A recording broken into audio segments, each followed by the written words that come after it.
that an air cushion is used, air spring isolators are used, or could be that these nano research facilities be constructed at about 40 to 50 feet under the surface of Earth, where the dampening effect already takes place. Airborne contamination I have just spoken about. It requires control of molecular contamination as well as biological matter. Electrical, electromagnetic, and radio frequency interface has to be kept in mind. The research facilities for nanomedicine have to be appropriately located and designed. Animal research facility is a very important component. Nanomedicine is still in the research field, so the vivariums are definitely required to be co-located with these facilities so as to come to results. Nanotechnology imposes a large amount of environmental concerns as well. Human impact on the environment depends upon population, living standards, and technology. Humans and the environment, they come under exposure to nanomaterials at different stages of the product cycle. Health and environment impacts associated with the exposure to many of the engineered nanomaterials are still uncertain. The toxic transformation, interactions with organic and inorganic materials, they are associated risks.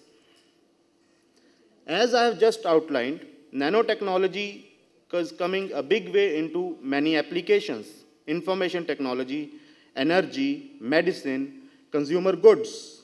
And the worker exposure, the consumer exposure, overall, the human population and ecological exposure are always there. All substances in the world, they are toxic to plants, animals, and humans in some or the other exposure levels. Short-term routes, long-term routes for exposure, they lead to harmful effects. People working in the nanotechnology industry and consumers of nanotechnology-based products would be the first ones to be affected. Then, with this insight into the foresight of what nanotechnology and nanomedicine has in for us, I would like to conclude. One of the senior scientists in nanotechnology area, Robert Freitas, he estimates that by eliminating a specific list comprising of about 50% of medically preventable conditions, we could live up to 150 years. By preventing, may I have the permission to continue for 2 minutes? By preventing 90% of medical problems, life expectancy could extend to over 500 years. And at 99% solved, we would be able to live for about 1,000 years. The only things we can be sure of, as Joseph Strout, one of the neuroscientists, says, are death and taxes. But as far as nanotechnology and nanomedicine is concerned, don't be too sure about death. It's a big future for the tiny technology. The next big thing is really small. Are we overhyping? Over the next 15 years, we will see an acceleration of innovation, change, and disruptions on a scale no civilization has ever seen before. Nanoscience is disruptively astounding for the potential it may hold to alter much what we already know. The revolution of endless possibilities. Thank you.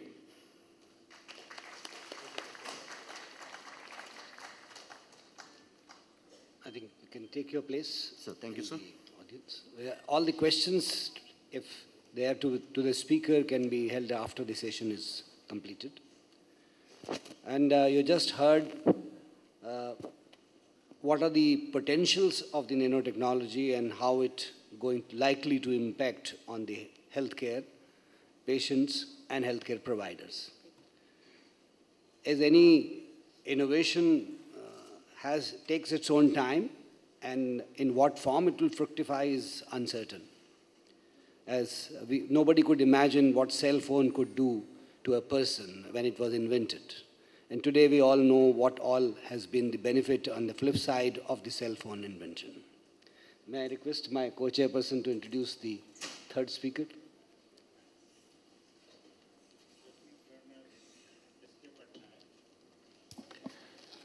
Lieutenant Colonel S.K. Patnaik is an alumnus of Medical College, Barhampur, Odisha, and he has passed his MBBS in 1995. Since then, he has been gaining experience and obtained honors in ophthalmology, and he has also done his MHA from this very institution where this conference is being conducted. He joined the army in 1997 and has wide experience of providing medical cover in extreme hostile and counter-insurgency operations. For his commendable services, he has been awarded twice the Commendation of the Army Commander. It's very unique that he has got a wide range experience of counter-insurgency operations. He has held various administrative appointments also in the organization, and the unique experience of having served the disturbed areas outside the country in the United Nations mission in Ethiopia and Eritrea, both. In both the countries, he has gained experience and organized medical outreach camps in interior Africa. Dr. Patnaik has been involved in the planning of Bhutan Institute of Medical Sciences in Thimphu, and he is also a member of the expert committee constituted by the government of Maharashtra to provide turnkey consultancy services for the EMS projects in the state. So, Dr. Patnaik, the audience is impatient to hear you. So, kindly give your deliberations and acquaint us with your experience. Thank you, sir. Thank you for those kind words. A very good morning to all of you, ladies and gentlemen. At the outset, I thank the Lord above for having given me this opportunity. I'll fail if I don't pay my regards to my chief mentor, Dr. Shakti Gupta, sir, who has helped me in all my research projects during my residency. And I'm honored that I am in the same session as General Parmar, sir, who's been the guiding beacon for all of us in armed forces. I'll be deliberating today about relocatable hospitals. The vision that I'm going to confirm to all of you at the end of my presentation is medical care has to be made accessible anywhere, anytime. Healthcare in today's world lives on three major pillars: affordability, acceptability, and accessibility. It is the accessibility component of healthcare which I'll be deliberating in the form of relocatable and mobile health units. Some of the images of some disasters which has hit our nation in the near past. That's the Bhuj town and collapse of the district hospital wherein 172 people lost their lives. The resources were paralyzed and the whole system was absolutely jeopardized. Patients were not being able to attend it to till outside help came, because hospital and healthcare delivery, they form a part of critical infrastructure. And infrastructure becomes critical when it provides some service without which society or the economy cannot engage in the normal operations. Even WHO recommends that governments have a responsibility for the health of their people, which can be fulfilled only by the provision of adequate health and social measures. Please deliberate the scenario, the paradigm shift that's happening in our country. It's a wonderful transition that we are all going through, but still, more than 70% of us who stay in rural areas are deprived of the services of a qualified doctor, of the services of standard medical care. 178 hospital beds per lakh population are there for urban areas, whereas for the rural areas, it is just about more than 10 beds per lakh population. It is not the availability or the affordability. It is the unequal distribution of resources that is the major cause of concern in today's world. There is a projection that by 2014, there will be a requirement of approximately 2.5 lakh hospital beds. And lot of measures have to be taken if we are to ameliorate the great mismatch that is there in the rural-urban divide in healthcare. So, what is the need for relocatable hospitals? The need for relocatable hospitals, I'm sure all of you will agree, that we have inadequate medical infrastructure. The projects that start, they take a lot of time. Red tapeism, bureaucracy, planning problems, and all those things actually keep on postponing the hospitals or the healthcare systems that are being planned. And there is a felt need that healthcare delivery should improve. Also, to carry forward the national health programs and the emergency medical system, we need quality as well as prompt medical care at the site. The need is also during mass casualty events that you have seen during the various tsunamis, earthquakes, and floods, wherein the local medical infrastructure becomes overwhelmed or undermined, and moving the victims to the medical care delivery is not the solution. It is the health care which has to reach the victims and give them prompt and immediate medical care. So the probable solutions for such scenarios are relocatable hospitals, mobile hospitals, and plug-and-play infrastructures. What are relocatable hospitals? Relocatable hospitals are modular healthcare buildings which have been engineered out of prefab structures and pre-engineered modules. The construction period is short, there is a flexibility of design, and after the work is achieved or after the permanent structure has come or whatever the demand of the situation is, there is ease of deconstruction. It can be a standalone facility or a facility docked with already existing hospital. That's the container of a relocatable hospital which can be fitted into various healthcare setups.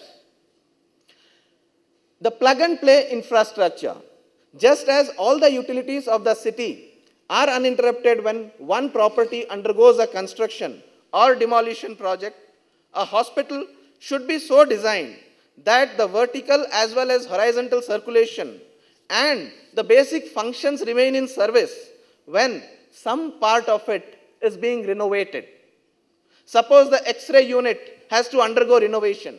No hospital can stop such a critical investigating facility. At the same time, if it is placed somewhere else, you will be compromising with the place and the services of that area. So that is the time when these infrastructures can be plugged in and the services can be done unhindered. That's the example of a plug-and-play infrastructure, and that is application of modular pre-engineered solution wherein the structures can be put on the roof, in the courtyard, at the entrance, or at a place which is conducive to the user. Now coming to mobile hospitals or mobile health units. Mobile health unit is a medical unit which provides health care for sick or wounded within 24 hours at the site of mass casualty. It's an alternative to fixed installations. It offers numerous advantages, which includes significant reduction in time and significant expenses that can be incurred in evacuating patients by air or other means, not to speak of the time that we lose in managing casualties. That's an example of a flying mobile health unit. Ladies and gentlemen, that's the famous Orbis Eye Care Hospital which I am showing you. The interesting thing about Orbis is it not only provides quality eye care at far-fetched locations of the world. What it does is wherever it goes, it has got a 48-seated classroom wherein the doctors of this plane, they do capacity building of the local ophthalmologists and paramedics so that once they leave that place, the operations that they have done, the cases that they have handled can be adequately looked after by the local doctors. It's a very important thing. We believe in going out to people, treating them and coming back. No. We have to do this capacity building. Training has to be an integral component of healthcare delivery. That's an example of a floating hospital, and those are the ambulance trains and the mobile health units on land, which can be made both by containers as well as tentages. The containers mobile health unit are those containers which are available readily in the market, and various configurations have been planned as to what kind of services we are looking for. The research that I had done in the institute was for providing a 50-bedded advanced surgical unit including an ICU, OT and wards. So for that, the number of containers that would be required would be approximately 20. The containers will have hydraulic, electromagnetic and leveling jacks, and they will be interconnected as well as airlocked.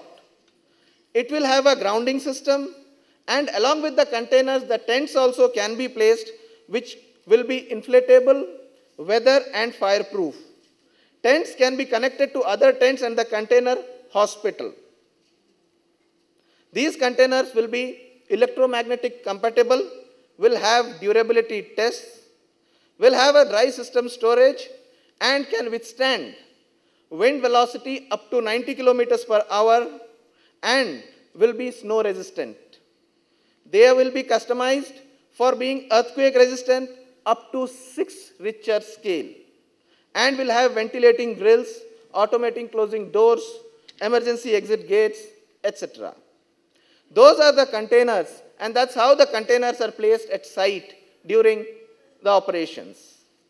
The National Disaster Management Authority has also advocated containerized mobile hospitals, which will be attached with hospitals earmarked by the center and state. They will be placed in various states which can react quickly and reach the site of incident and take on the responsibility of providing health care.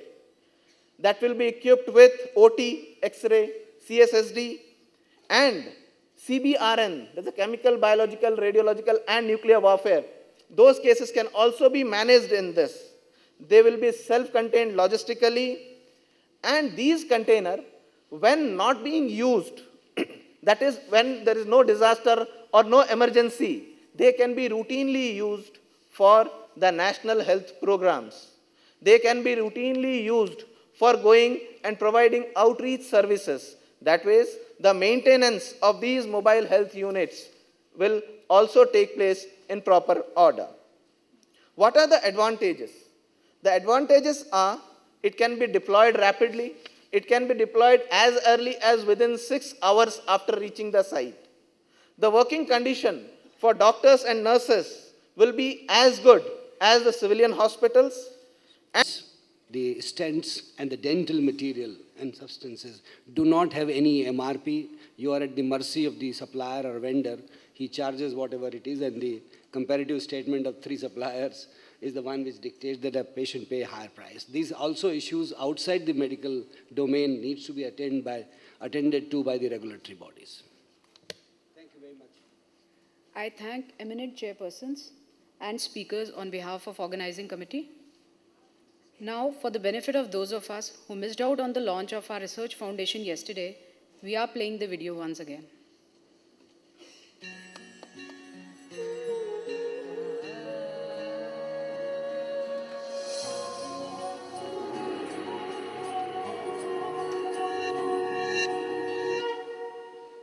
This universe, since eternity, always has been, is, and will be an ever-living fire kindling itself with regular change.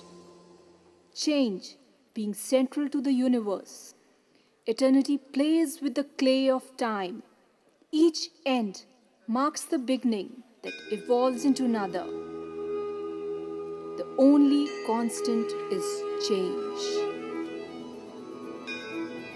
In the the story of evolution, change alone is unchangeable.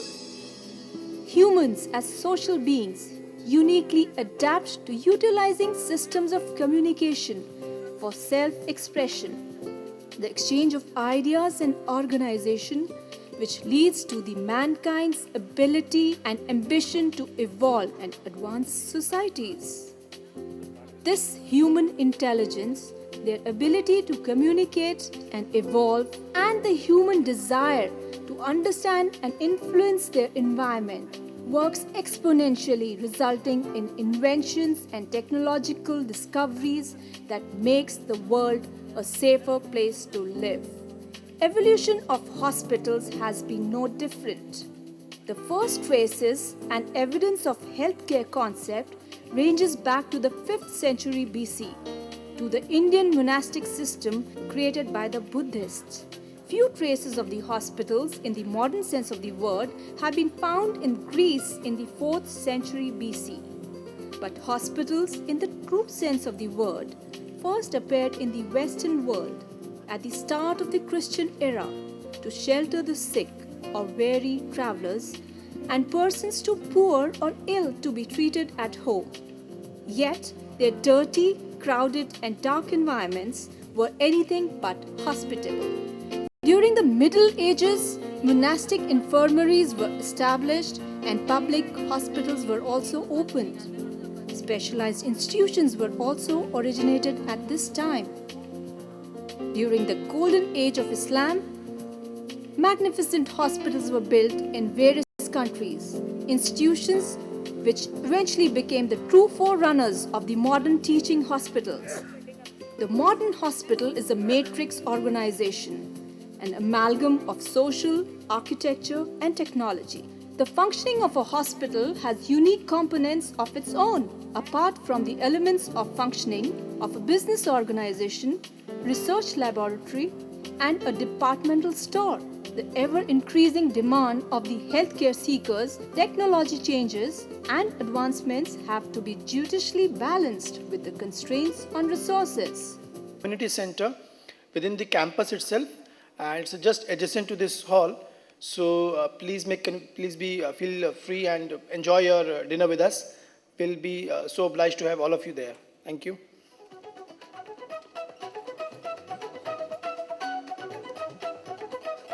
Infrastructure, and is thus a great platform for the synergy between the two most coveted disciplines, medicine and engineering. The chairs for the session balance both the specialities with their expertise. Our first chairperson, Dr. KVSK Subbarao, Director, JIPMER Puducherry, is a renowned cardiothoracic surgeon with over 28 years of experience. Prior to this, he was holding the post of cardiothoracic surgeon, dean, and medical superintendent at JIPMER. He is fellow of International Science Academy and delivered several orations, including faculty oration at JIPMER Scientific Society, Dr. P. Brahmaiah Shastri Memorial Oration. We welcome you, sir. Please kindly grace the dais.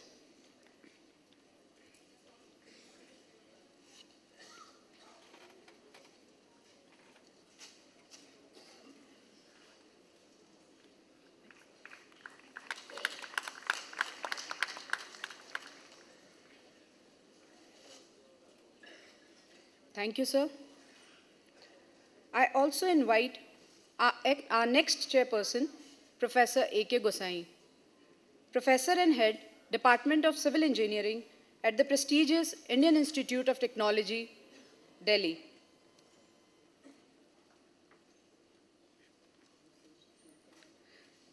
His area of interest is water resources segment of civil engineering.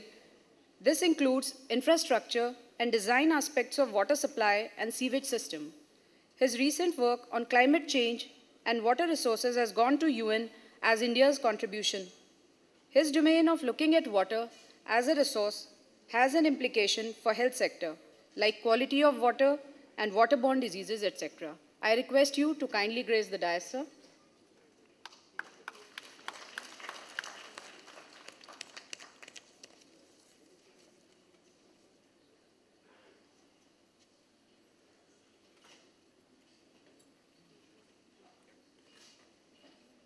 Thank you, sir. Now I request our eminent chairpersons to kindly introduce the speakers.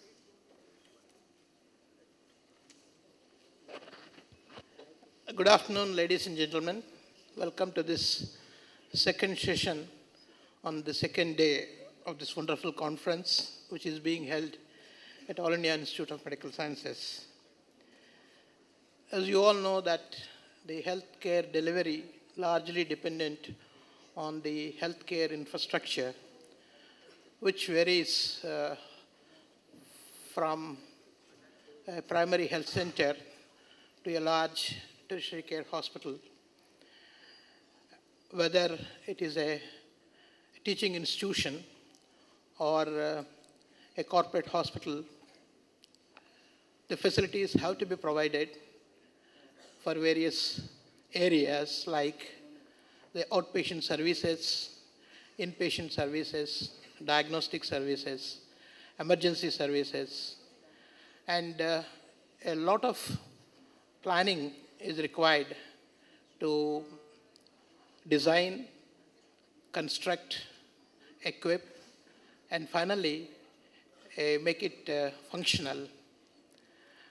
Exciting advancements have been taken place in the health sector, especially in the technology. Because of technological advancements, a lot of healthcare advancement, high-tech healthcare is available. We have in this session the theme being construction technology and healthcare infrastructure. Two eminent speakers who are going to speak on construction technology and healthcare infrastructure paradigm shift by Dr. Sujit Chatterjee, and A Decade of Design Innovation, Doing More with Less by Suzanne Francis. I would briefly introduce the first speaker, Dr. Sujit Chatterjee. He is Chief Executive Officer of Dr. L.H. Hiranandani Hospital, Mumbai. Dr. Sujit Chatterjee led the Hiranandani Group to the first public-private partnership in healthcare with Navi Mumbai Municipal Corporation.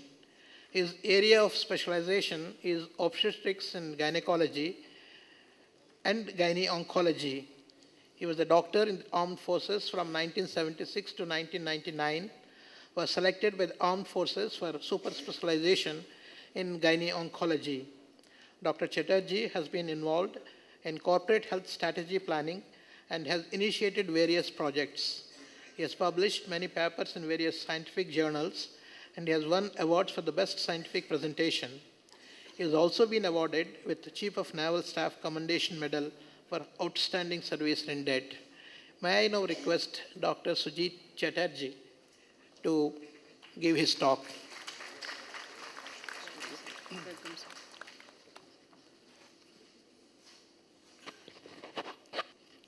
Ladies and gentlemen, my talk is Construction Technology and Healthcare Infrastructure Paradigm Shift.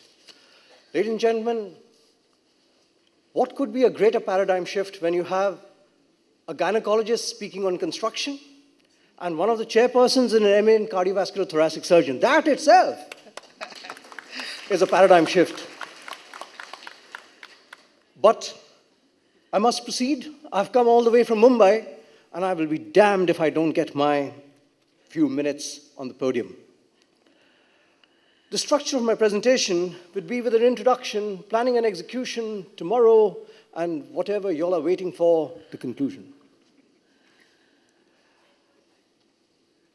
Healthcare facilities are extremely complicated constructions related to services. The services part of the healthcare construction is a real nightmare. Timely completion is required because there was a time where we were told that, oh, hospital banega to 2 saal lag jayenge. But today, if I tell that to my boss, he says, you've got 12 months. Gentlemen, you've got a bank which you've taken loan from, who's going to pay the interest? Forget about the capital. So therefore, timely completion is very, very necessary. All of us are taught that you must have horizontal hospitals. But land, ladies and gentlemen, is so much at a premium.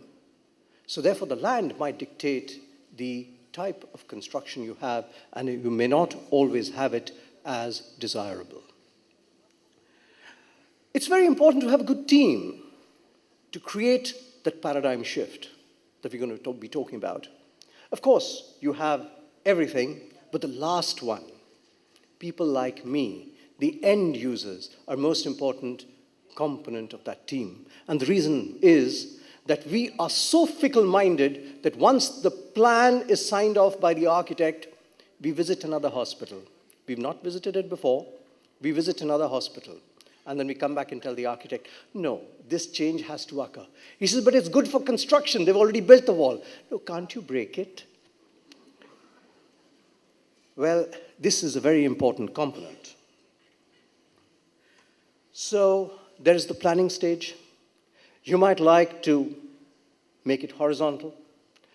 As I'd said, it must be signed off by the end user, preferably if you can have a legal document that I can sue you if you change. It must be energy efficient, must capture a lot of sunlight.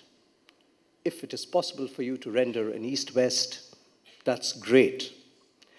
I will not rather talk about signage, because I would take a whole day to talk about signages in hospitals, and so that portion of my talk I will hardly touch upon.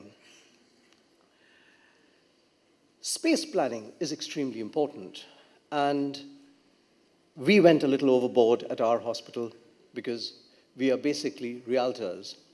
So we felt that if we could create something more than the United States, we did. But there was a spin-off, and the spin-off was when people entered the hospital, they took a deep breath. Wow. That was the wow effect. But, ladies and gentlemen, there's enough and more literature to say that if you have good space, that itself is capable of rendering transmission of disease.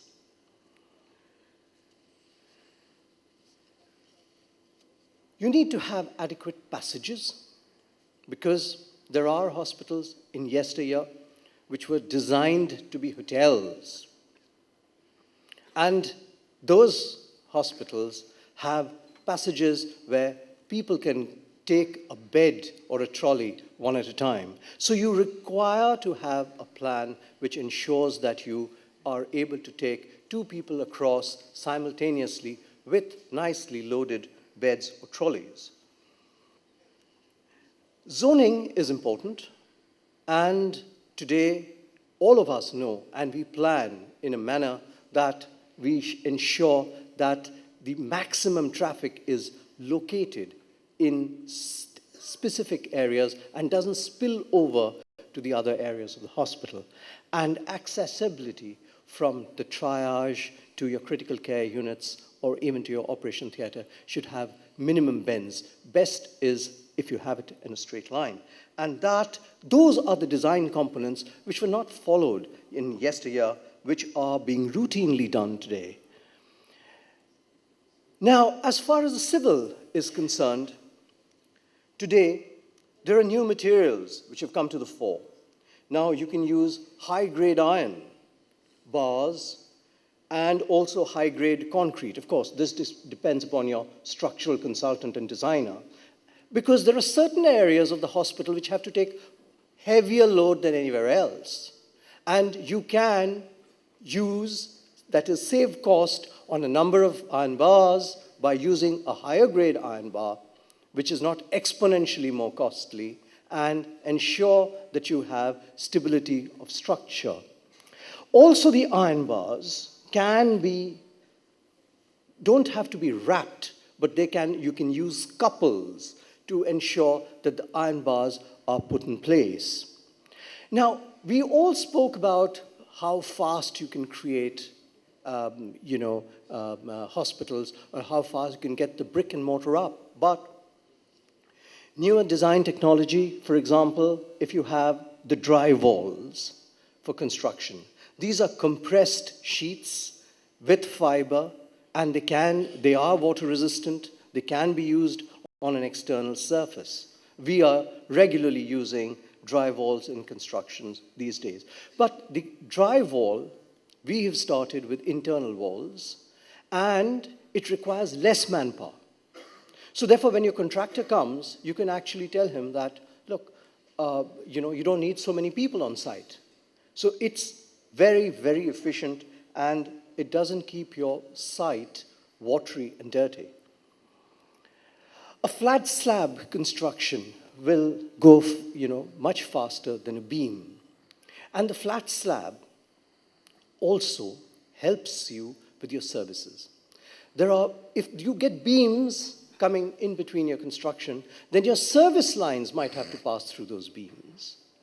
And you will invariably find the person you've hired first, for example, if it's electrical services, he will core cut into the beams and take all his cables through, and then comes the air conditioning person. He says, "Mere ko bhi chahiye jagah."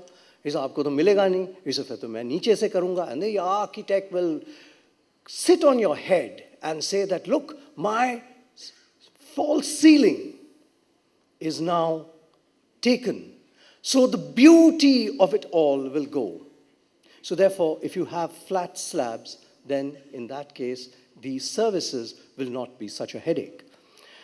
Large spaces and heavy loads, you can even do the post-tensioning. So therefore, you set your concrete, and you have these cables already put, which can be tightened to ensure reinforcement of concrete post the construction.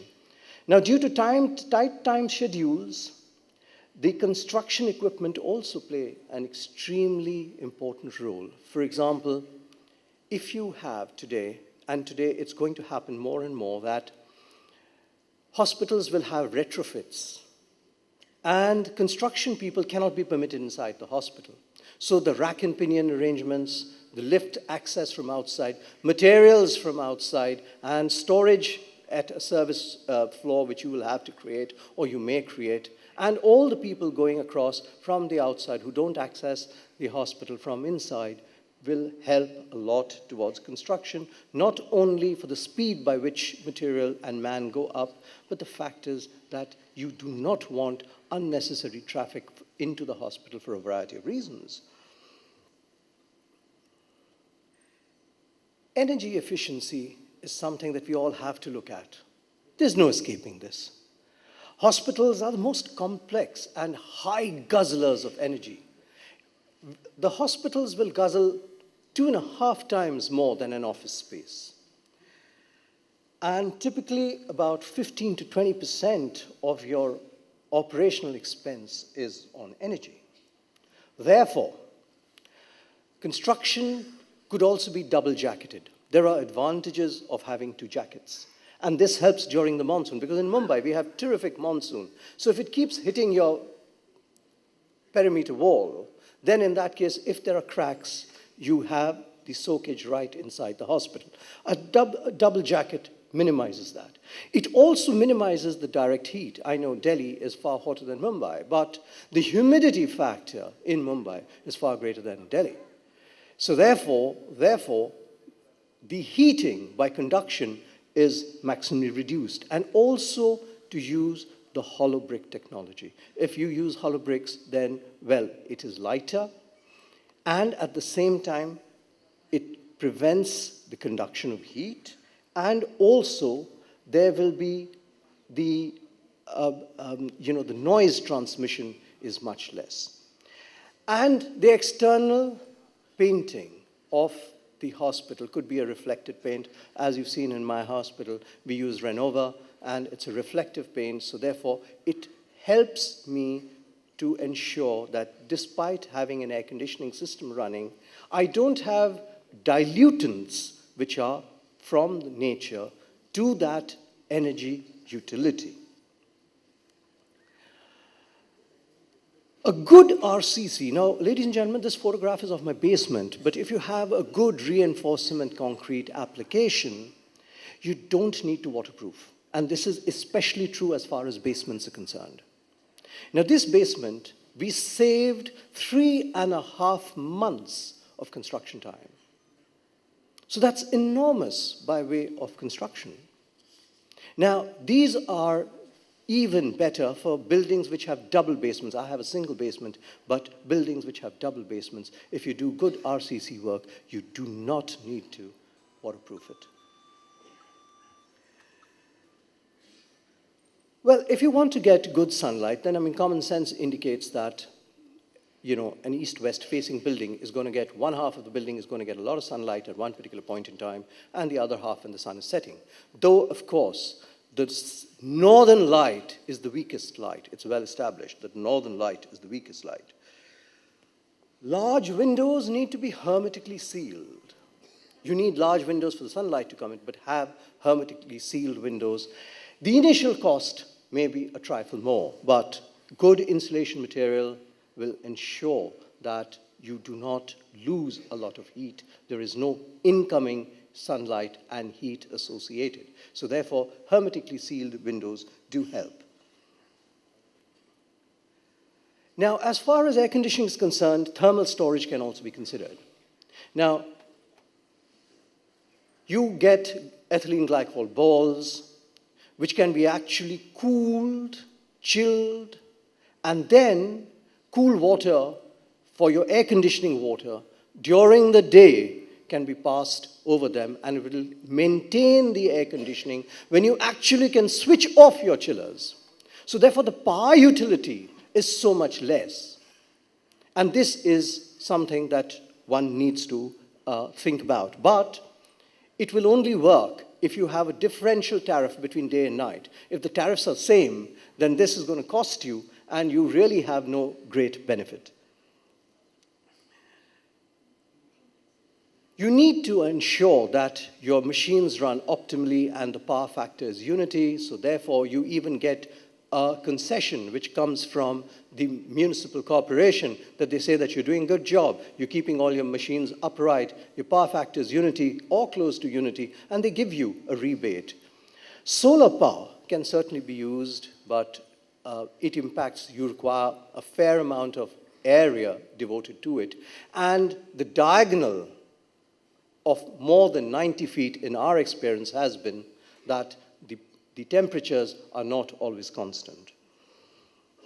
Hydropneumatic pumps with variable frequency drives will help your water services and ensure that water is pumped when there is a demand.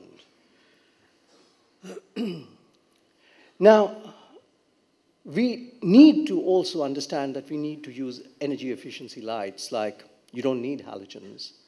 So compact fluorescent lighting is very much more efficient. And so are electronic ballasts, sensors in public areas, and zone control for your air conditioning, which could be directly put with your building management system, building automation, and you can have zone control. So therefore you have times, and the zones are very well controlled with electricity. So, air conditioning, so that you may have a large OPD space, and if you don't have zone control, then when everybody leaves, the electricity is still on, the air conditioning is still on, until somebody actually picks up the phone and tells